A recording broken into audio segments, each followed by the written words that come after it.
रसोई घर का तवा जुड़ी ये गलतियां कर देंगी पूरा घर तबाह, भूल कर भी ना करे ये गलतियां। तवा हमारे रसोई घर की सबसे मूलभूत चीजों में से एक है। इसके बिना किचन संपूर्ण नहीं है। आमतौर पर हर किचन में आपको तवा देखने को मिल जाएगा, क्योंकि जिस किचन में तवा नहीं होगा तो वहां रोटी बन पाना भी संभव नहीं है। साधारण तौर पर भी इतना खास महत्व रखने वाले तवे के ऐसे कई महत्व भी है जो उस घर के लोगों के लिए बहुत लाभकारी है। वास्तुशास्त्र में घर से जुड़ी हुई बहुत सी चीजों को अच्छा और बुरा बताया गया है। इन चीजों में रसोई घर का सामान भी आता है।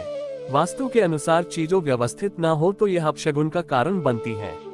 इस प्रकार रसोई घर में भी बहुत सी चीजें होती हैं तो किसी न किसी काम में तो आती हैं, लेकिन अगर उन्हें हमें ठीक प्रकार इस्तेमाल न करें तो ये घर में बुरी शक्तियां या दरिद्रता का कारण बन सकती हैं। भोजन बनाने के बाद तवा, कढ़ाई, अन्य बर्तन चूल्हे या गैस पर न रखे रहने दें। तवा किचन की सबसे जरूरी चीज है। तवे पर ही रोटी बनती है। वास्तु के अनुसार तवे भी घर में अधिक महत्व होता है। वास्तु में बताया गया है कि तवा और कढ़ाई राहु प्रतिनिधित्व करने वाले होते हैं। तवा को अगर वास्तु अनुसार रखा जाए तो ये शुभ फलदायी हो सकता है।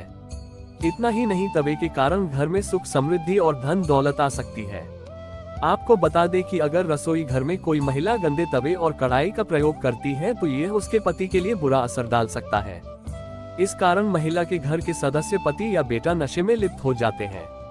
रसोई में तवा रखने के वास्तु नियम: जब रात को खाना बना ले तो तवे को धोकर रखें। गंदे तवे पर खाना गर्म करने की बजाय उस पर नमक डाल लें। तवा के कारण वास्तु दोष दूर करने के लिए गंदे तवे पर 2 या 3 इंच की रोटी बना ले, फिर इसे बाहर रख दे कि कोई जानवर इसको खा ले। इससे घर की सारी नकारात्मक चीजें समाप्त हो जाती हैं। रसोई घर में तवे या कढ़ाई को कभी भी उल्टा नहीं रखें।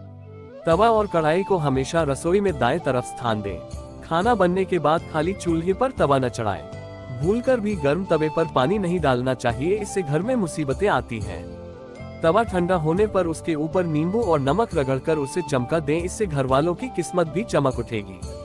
तवे या कढ़ाई के जल जाने पर उसे रात भर भिगा दें और सुबह साफ करें, इससे आप उसे खुरंचकर साफ करने से बचेंगी जो अशुभ होता है।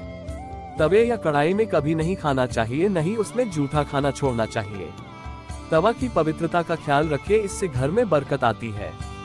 बहुत से लोग रोटी बनाने के बाद या बर्तन धुलने के बाद तवे को उल्टा करके रख देते हैं, लेकिन क्या आपको पता ये आदत आपको मुसीबत में डाल सकती है। वास्तु के अनुसार ये एक तरह का दोष है। इससे रुपए पैसों की किल्लत के साथ घर परिवार पर मुसीबतें आ सकती हैं। ना, बहुत से लोग बर्तन धुलने के बाद तवे को सुखाने के लिए रैक पर उल्टा करके रख देते हैं, मगर ऐसा करने से आपका भाग्य प्रभावित होता है।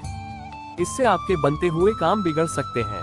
साथ ही घर में अन्न और धन की कमी हो सकती है। कई लोग सुबह इस्तेमाल हुए तवे को पोंछकर ही दोबारा उसमें रोटी बना लेते हैं, लेकिन वास्तु के अनुसार ये गलत है। इससे मां अन्नपूर्णा नाराज होती हैं। साथ ही घर की बरकत रुक जाती है।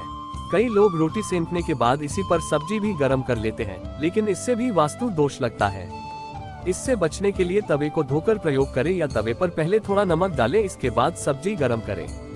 इससे दोष नहीं लगेगा। बहुत से लोग खाना बनाने के बाद खाली तवे को गैस पर रखे रहने देते हैं, लेकिन ये गलत है। इससे घर में निर्धनता आती है। तवे को गैस से हटाते समय उस पर रोटी रखते हुए ही उतारें। ऐसा करने से वास्तु दोष नहीं लगेगा। इससे घर में समृद्धि भी आएगी। खाना बनाते समय एवं इसके बाद तवे को हमेशा गैस के दाईं ओर रखना चाहिए। इससे घर में धन धान्य की वृद्धि होती है, जबकि बाईं ओर तवा रखने से धन का नाश होता है। तवे को धोते समय कभी भी खुरचे नहीं, इससे दरिद्रता आ सकती है। इसे धोने के लिए तवे को पहले पानी में भिगो दें, इसके बाद धोएं। कढ़ाई में खाना नहीं खाना चाहिए, इस बारे में तो शायद सभी को पता होगा, लेकिन क्या आपको पता है तवे पर भी खाना नहीं खाना चाहिए। इससे मां अन्नपूर्णा नाराज होती हैं, जिसके चलते घर में अन्न की कमी होती है और संपन्नता चली जाती है।